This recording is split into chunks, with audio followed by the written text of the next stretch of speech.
পরীক্ষা ছাড়া সিভিল সার্ভিসের উপসচিব এবং যুগ্ম সচিব পর্যায়ে কেউ পদোন্নতি পাবেন না বলে সরকারকে সুপারিশ করা হবে বলে জানিয়েছে জনপ্রশাসন সংস্কার কমিশন।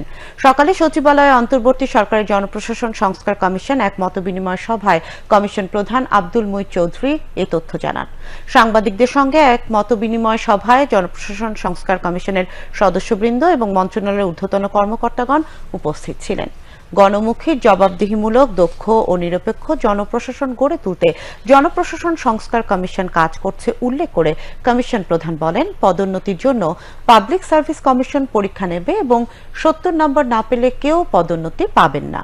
এছাড়া উপসচিব পদে পদোন্নতির ক্ষেত্রে প্রশাসন ক্যাডার কর্মকর্তাদের জন্য ৫০ এবং অন্য ক্যাডার থেকে ৫০% কর্মকর্তাদের নেয়ার সুপারিশ দেওয়া হচ্ছে বলে জানিয়েছেন আব্দুল মুইত চৌধুরী।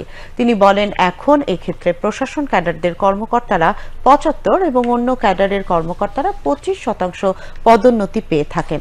ইতোমধ্যেই ১ লাখেরও বেশি সুপারিশ জমা পড়েছে জানিয়ে কমিশন প্রধান বলেন, চলতি মাসের মধ্যেই সরকারের কাছে রিপোর্ট জমা দেবে জনপ্রশাসন সংস্কার কমিশন।